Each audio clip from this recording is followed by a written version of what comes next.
In this edition of Twin Reel Game Review, we'll be taking a look at the game Life of Pixel by Super Icon. Now, Life of Pixel is a platforming game that takes you through the journey of the various video game history. And so, as you can see here, there are a variety of different consoles on here, even some computers, that the game takes and focuses levels based on the graphics capable by those systems. So it's pretty cool what they did for the history. And if as you go into each of the consoles here, or the computers, there are 8 levels for each one. You have special gems to collect, you have crystals to collect. So as you go into the first one, you'll see that it gives you a brief description as well, which is pretty cool because it just explains kind of the history of each of the different machines. There are some text issues though, with spacing between characters, missing text, stuff like that. Not a big deal, but it's a small hiccup. The game itself has some pretty cool pixel art, and like I said, it's all based on the system itself as to what it can handle. So they're trying to replicate the feel as if you were actually playing a game on that particular system. And so, as you can see here, this system only had monochrome colors. So that's what they're showing. We're going to go ahead and jump out of this one to show you example of another system.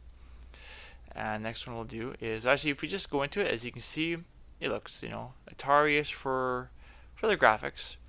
And as you go into another one, you can kind of see it looks even more graphical. And this one even more. So it's not going to show you every single one. So let's go into the NES one. As you saw, the first one, it was black and white. And in this one here, it's way more colorful. And so, yeah, it's pretty cool how they went ahead and tried to focus the graphics for those levels based on the limitations and capabilities of those games. And so, yeah, pixel art's fantastic. The audio I like. The only issue for me is the audio isn't that long, and it's one track per complete world, and there's 8 levels for each world. And because of that, the track loops quite often, and it does get a little bit annoying, but not a super big issue. Some of the levels are actually named after level games made for those systems. Like for the Nintendo, there's levels based off of Zelda, Mega Man. For the Sega, there's levels based off of Wonder Boy. On the Amiga, there's levels based off of Turrican. And by the way, the Amiga is the best gaming computer out there.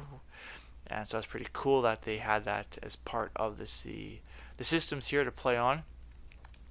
Some of the issues for me, though, was there is no audio on the gamepad. So that really sucks. It's kind of like Gana Sisters all over again, because they had no audio on the gamepad for their game for the longest time on the Wii U. And so now this one doesn't have it, unfortunately. Hopefully that gets patched.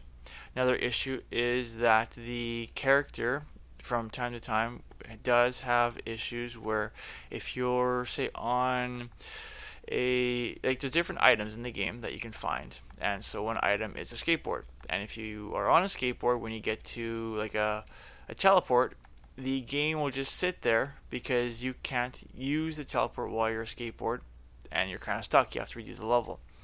Also, there's platforms that spin around in the game. If you're on the platform and you're jumping up and down, your character will actually move in time with the platform.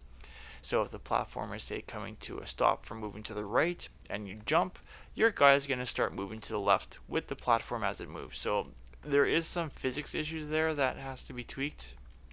Also, there's some issues with the collision control with going on to platforms in the air, that sometimes they will just kind of shrink up, especially if you're on, again, the skateboard. That needs to be fixing.